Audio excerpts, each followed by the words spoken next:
যার মেয়ে বেপর্দা, যার মাইয়া আরেক ফুলার লয় কথা কয়, প্রেম করে, নষ্টামি করে, এই অপদার্থ বাপ এতেও জাহান্নামী, তেও জাহান, মাইয়াও জাহান।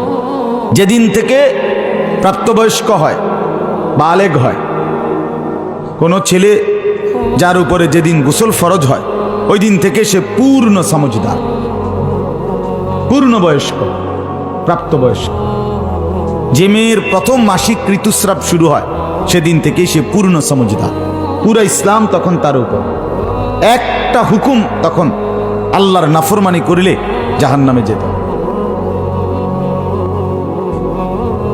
তাইলে ছোট তো আল্লাহর ভাষায়, রসুলের ভাষায় নাবালেগ, বালেগ হয় নাই যখন, এরপরে একদিন, এক মিনিট আর ছোট নাই, ছোট নাই। এজন্য আমি দিবানিশি বলি, আমি চেষ্টা করি, আলহামদুলিল্লাহ আমি আমার ঘরের দিকেও নজর রাখি, চেষ্টা করি। এই ব্যস্ততার ভিতর দিয়েও রাতের 3টা 4টায়, গড়ে 3টা 4টার দিকে ঘরে ফিরি। এরপরও আলহামদুলিল্লাহ চেষ্টা করি ফজরের নামাজের পরে আধা ঘন্টা 40 মিনিট বাসায় তালিম করি বউ বাচ্চারে নিয়ে। আজকেও করছি। তো এটা আমার জিম্মাদারি, এটা আমার দায়িত্ব, এটা আমার উপরে ফরজ দায়িত্ব। বাজারে তরকারি 2 আইটেম, এক আইটেমই কিনলাম আর এক আইটেম না কিনলাম, এতে অসুবিধা নেই। টাকা কম আজকে, তো কম দামি ছোট মাছে কিনলাম, এতে সমস্যা নেই। অন্যের ঘরে সোফা আমার চেয়ার দিয়ে চালায় নিলাম, সমস্যা নেই। এটা এই কম বেশি কিচ্ছু হবে না। কিন্তু নামাজ, রোজা, বন্দিগি, হালাল হারাম, চরিত্র, এটার ঘাটতি, এটার কমতি আমারও জাহান্নামে দিবে, ফুতেরও জাহান্নামে। এই কথাটা যদি বুঝাইতে পারতাম তো আমার জিন্দিগি সার্থক হইত। আমি যদি বাপ মারে এই কথাটা বুঝাইতে পারতাম যে বাপ মা আপনার ফুতের অসভ্যতার কারণে তেও জাহান্নামে যাবে, আমনও জাহান্নামে যাবে, এই কথাটা যদি মাথায় ঢুকতো, ছাড়ত আমার এই সারাদিনের মেহনত ছাড়ত। এই কথাটাই বুঝে। স্ত্রী বেপর্দা যে বেড়া, এই অপদার্থ স্বামী তেও জাহান্নামে, বেড়িও জাহান্নামে, কোনো সন্দেহ নেই, কোনো সন্দেহ। যার মেয়ে বেপর্দা, যার মাইয়া আরেক ফুলার লয় কথা কয়, প্রেম করে, নষ্টামি করে, এই অপদার্থ বাপ এতেও জাহান্নামী, তেও জাহান, মাইয়াও জাহান। বলে তো আমি কিতা করুম, কথা না শুনলে তো আপনি ছেড়ে দেন পরিচয়, বাপ সন্তানের পরিচয় ছেড়ে দেন, আলাদা করে দেন। তুই আমার ছেলে না, আমি তোর বাপ। সমাজ মানবুনি, আর সমাজ মানবুনি পরে আল্লাহ মানবুনি, আগে হেডা না করুন। কথা বোঝেন নাই আপনি? সমাজ নিয়ে আপনার বিচার করবো হাসরের ময়দানে না আল্লাহ?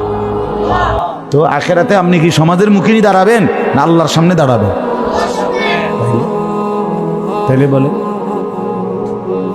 বুঝতে চেষ্টা করে, বুঝতে চেষ্টা, নিজের প্রয়োজনেই সন্তানকে ফিরাইতে হবে।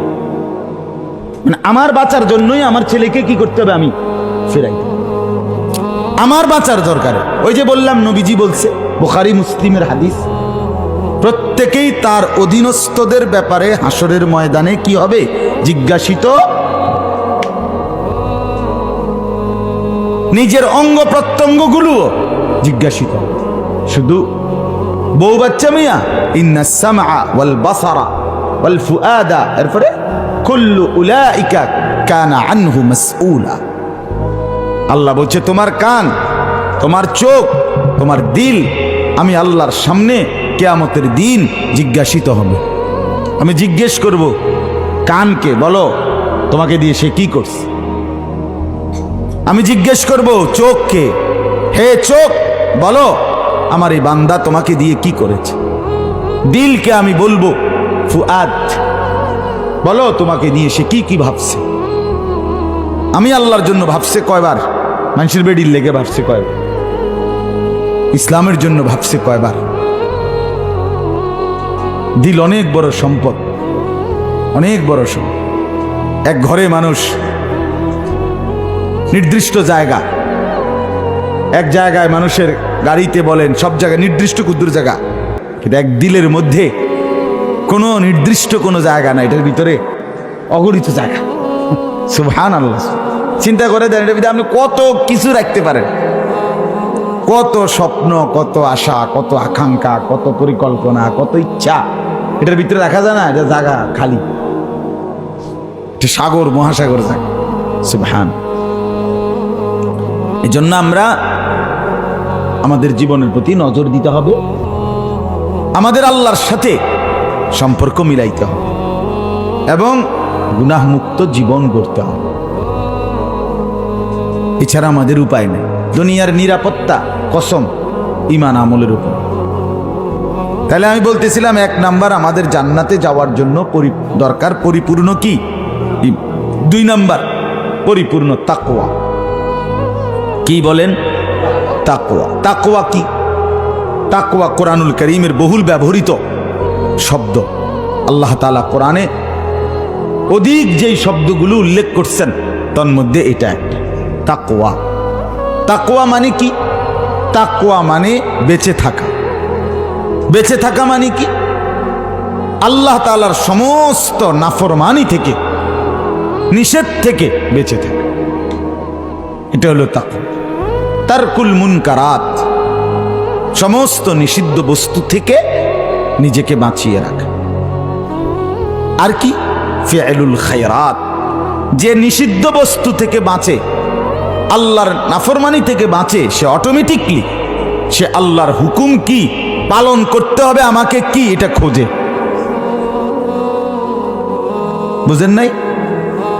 আমি সুদ খাইতে পারবো না, তখন আমি কিতা করতাম, তাহলে আমি কেমনে ইনকাম করবো, এই তখনই সে হালাল ব্যবসা খোঁজে। ঠিক না কথা? আমি আড্ডা দেব না, খারাপ আড্ডা দেব না, নাচ গান নর্তকীর ছবি সিনেমা নাটক দেখব না, তখন আমি এই টাইমটা কিতা করতাম, তো তখনই সে খোঁজে, তা আল্লাহর জিকির সে তালাশ করে। হ্যাঁ, মানে যখনই কেউ গুনাহ থেকে বাঁচে অটোমেটিকলি তার দিলে প্রেরণা আসে, তাহলে আমি এটা তো করতাম না বুঝলাম, কারণ আমি কিতাম, তাইলে আল্লাহ তাআলা তখন তার বিপরীতে নেক আমলের বন্দোবস্ত করে দিয়েছে। যা কিছু নিষেধ তার বিপরীতে যা কিছু অনুমতি, এমন বস্তু আছে। ভিন নারী, পরের নারী দেখা, এটা যেমন নিষেধ, হালাল স্ত্রী দেখা এটা তো জায়েজ। মদ যেমন নিষেধ, মধু এটা তো জায়েজ। সুদ যেমন নিষেধ, হালাল ব্যবসা এটা তো জায়েজ। বুঝেন নাই কথাটা? এজন্য প্রত্যেকটা গুনার মোকাবেলায় আমার জীবন চলার জন্য আমার জীবনের কখন কি চাহিদা, কি প্রয়োজন, তো এর জন্য হালাল কি কি এটা আল্লাহ ব্যবস্থা করছে। আমার প্রয়োজন তৈরি করছে আল্লাহ, আমার চাহিদা তৈরি করছে আল্লাহ, আমার ভেতরের শাহওয়াত, ইচ্ছা, আকাঙ্ক্ষা সবই তো আল্লাহর দেওয়া, সবই তো আল্লাহর দেওয়া। যুয়্যিনা লিন-নাসি হুব্বুশ শাহাওয়াত, আল্লাহ কোরআনে বলছে মানুষদের জন্য বিভিন্ন জিনিসের আকর্ষণ এটা সৌন্দর্যময় করে দিয়েছি আমি আল্লাহ তাআলা। এক মানুষের কাছে ফুল সুন্দর লাগে, আল্লাহ তাআলা বলেন এটা আমি তার জন্য সৌন্দর্যময় করে দিয়েছি।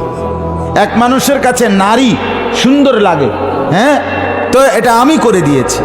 এরপরে শুধু তোমার দায়িত্ব যে আল্লাহর কাছ থেকে জেনে নেওয়া, আল্লাহ যেটা আপনি করেছেন সৌন্দর্যময়, এখন আপনি বলে দেন কোনটা দেখব কোনটা দেখব না, কোনটা করব কোনটা করব। এই জন্য তাকওয়া চাই। তাহলে ঈমান এবং তাকওয়া, পরিপূর্ণ ঈমান আল্লাহ এবং রাসূলের প্রতি, আর হলো গুনাহমুক্ত জিন্দেগি, সব নিষেধ ছেড়ে দেওয়া, সব আমল করতে থাকা, এর নাম তাকওয়া।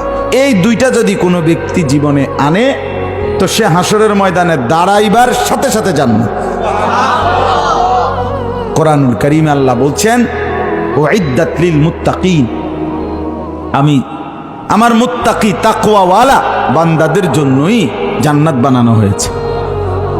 আ'দাততু লিইবাদিয়াস সালিহিন মা লা আইনুন রাআত ওয়ালা উযুনুন সামিআত ওয়ালা খাতারা আলা কলবি বাশার। আল্লাহ বলেন আমি আমার নেক বান্দাদের জন্য এমন জান্নাত বানিয়ে রেখেছি যা কোনো চোখ দেখে নাই, কান শুনে নাই, অন্তর ভাবে নাই। দেখলে বুঝবে, দেখলে সে বান্দা জান্নাতি বলবে ইন্না লিল্লাহ সুবহানাল্লাহ। আমি তো মনে করছি ফল দিব ঠিক আছে জান্নাতি, নলে 30 আইটেম ওইটা দেখি কুটি কুটি কোনো হইতে কব ইন্না। হুজুররা কইল কি এনে তো হুজুররা কনের চাইতো 1000 কোটি গুণ বেশি। হুজুররাও তো বুঝা গুলাইতে আসছে না রে, কথা বুঝছেন না? মতো হুজুর তো পাবলিক না, হুজুর তো মানুষ, তো হুজুরে বুঝা গুলাইব করতে। সুবহানাল্লাহ, অগণিত। লাহুম মা ইয়াশাউনা ফিহা ওয়া লাদাইনা মাজিদ।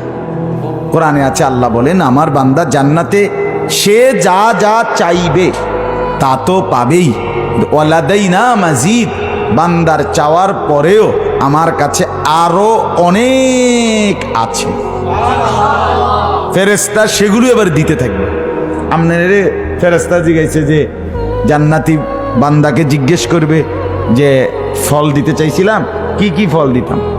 তো জান্নাতি করবে আচ্ছা দিবা কেন? তো দাও, আপেল দাও, মালটা দাও, আনার দাও, আঙ্গুর দাও, হ্যাঁ ড্রাগন ফল দাও, তারপরে কমলা দাও, এমনি এমনি 10টার নাম করছে। তে এবারে ফেরেশতা একটা হাসি দিবে, খুব ইন্না লিল্লাহ।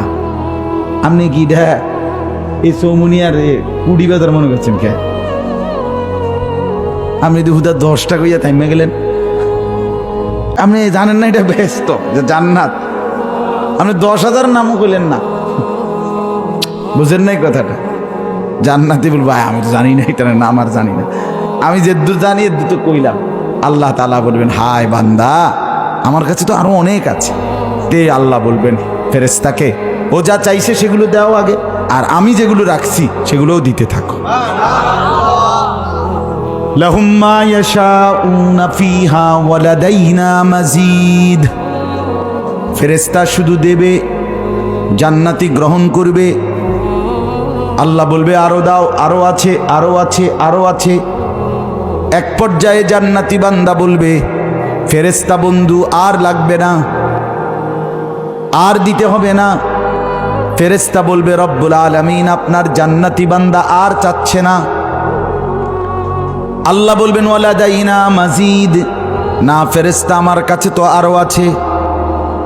এবার ফেরেশতা বলবে রব্বুল আলামিন তাহলে জান্নাতীকে এবার কি দিবেন? রব্বুল আলামিন বলবেন আমার কাছে এরপরে যা আছে সেটা হলো আমার 70,000 নূরের পর্দা সরিয়ে দাও ফেরেশতা। এবার আমার জান্নাতি বান্দা সরাসরি আমি আল্লাহকেই দেখবে। ইলা রাব্বিহা নাযিরা, আসেনি এটা কোরআন শরীফে? ইলা রাব্বিহা নাযিরা, সরাসরি এই চোখে আল্লাহকে দেব। চশমা লাগবে না, চশমা এনে দুনিয়াত লাগে, চশমা জান্নাতে আখিরাতে চশমা সিস্টেমে নেই, চশমা লাগবে না, এই চোখেই দেব। এজন্য ঈমান এবং তাকওয়া এই দুই জিনিস আল্লাহকে দিতে পারলে আল্লাহ জান্নাত বুঝায় দেয়। এখন আসেন আমার এই আয়াতটা যেটা আমি পড়ছি এটার জন্য আমার কথা। এখন আমি আলহামদুলিল্লাহ আমি আপনি সিদ্ধান্ত নিলাম যে আমি পূর্ণ ঈমানদার হব। আমরাও সিদ্ধান্ত নিলাম নেক আমল করব, গুনাহ ছাড়ব। কিন্তু প্রশ্ন আমার আপনারও আল্লাহর কাছে, মাওলা সিদ্ধান্ত নিছি কিন্তু আমি তো মানুষ, আমি তো দুর্বল, আমি তো সব সময় চেষ্টা করার পরেও মাঝে মাঝে আমল ছুটে যায়, গুনাহ হয়ে যায় না? হয়ে যায়। তখন কি আমি আর জান্নাতে যাইতে পারবো না? তাহলে আমি কি বাদ পড়ে গেলাম? রব্বুল আলামিন বলে না বান্দা, এই কথাটা আমি বাদ দিতে চাই না। যদি কখনো সিদ্ধান্ত প্রথমত নেক আমল করবা, সিদ্ধান্ত হলো গুনাহ ছাড়বা, বাকি চলতি পথে কখনো আমল যদি ছুটে যায়, গুনাহ যদি হয়ে যায়, সাথে সাথে আমি আল্লাহ তাআলা তোমার জন্য ভিন্ন ব্যবস্থা রাখছি, নগদ তৎনগদ তওবা করে ফেলো। আবার তাৎক্ষণিক বলো, আল্লাহ আমি এই গুনাহটা করে ফেলছি, বাকি ছেড়ে দিলাম, আর এক্ষুনি ছেড়ে দিলাম, আর কখনো করব না, ওয়াদা দিলাম। লজ্জিত আমি আল্লাহ, হয়ে গেছে গুনাহ বা আমল ছুটে গেছে, আমার আজকে ফজরের জামাত কাজা হয়ে গেছে আল্লাহ, আমি আর কখনোই এমনটা করব না, আল্লাহ আপনি মাফ করে দেন। তো আল্লাহ তাআলা বলবে যাও, মাফ করে আবারও মুত্তাকি হিসাবেই গ্রহণ করে নিলাম। তাহলে এভাবে যদি কেউ একদিনে তার অ্যাক্সিডেন্টলি অনিচ্ছাকৃতভাবে শয়তানের প্ররোচনায় 1000 বার 100 বারও গুনাহ হয়, আর 100 বারও যদি প্রত্যেকবারে দিল থেকে খাঁটি মনে তওবা করে, গুনাহ ছেড়ে দিলাম আর করব না, ওয়াদা দিলাম, হাসতে হাসতে না, ফাইজলামি করে না। আমনের দিলের অবস্থা আমি না বুঝলে কি, আল্লাহ তো বুঝে। আমনে একটা হইলো আচ্ছা ক আস্তাগফিরুল্লাহ, হ্যাঁ আস্তাগফিরুল্লাহ, আর করবি না তো, না আর করতাম না, হেতে ভিতরে ভিতরে কয়ে স্মরণে না, পিঠের তেনা না বাসন না, এটা না, এটা যে তামাশা, এটা কি আল্লাহ বোঝে না? আল্লাহ বোঝে। আমার দিল থেকে যদি হয় যে না আল্লাহ গতকালকে একবার করছি ভুল, মাফ চাইছি, আজ আবার হয়ে গেছে, আবারও মাফ চাচ্ছি, করব না, এভাবে যদি কেউ অব্যাহত তওবা করে, একদিন সত্যি সত্যি আল্লাহ তাআলা তার ভিতরে গুনাহ ছাড়ার হিম্মত দান করে, শক্তি আসে।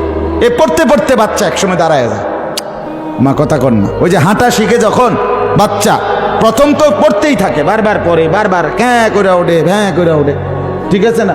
তো মা কি তখন ছেড়ে দেয় না? মা মনে করে পড়তে পড়তেই দাঁড়ায় যাবে। এতে এই সময় যদি কোনো মা বলে যে না আমার ফুতে প্রত্যেকবারে হাঁটতে গিয়া পড়ে যায়, বাবুরে আমার এই কলজার টুকরা আমার কান্দেই থাকুক, দরকার নাই আমি তারে হাঁট, তাহলে এই মা জালেম।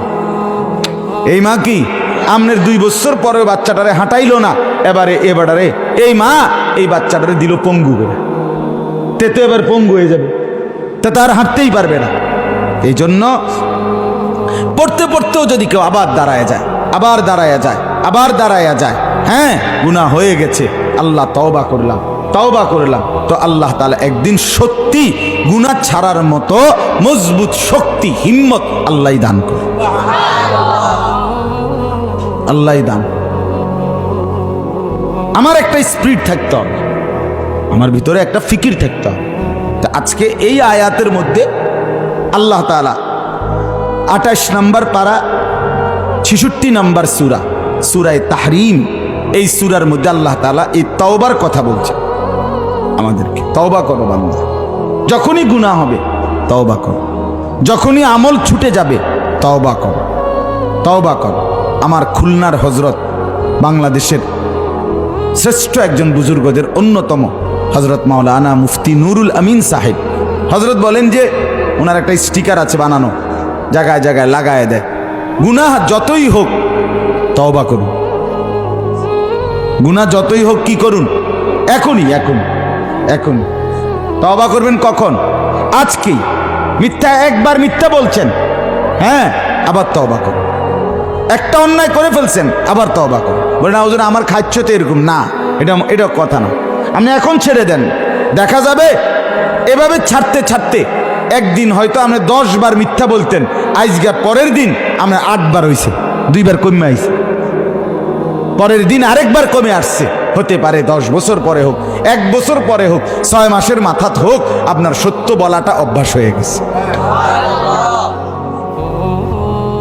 কিন্তু আপনাকে কি করতে হবে? ছাড়তে হবে, ছাড়তেই হবে, এটা ছাড়তেই হবে।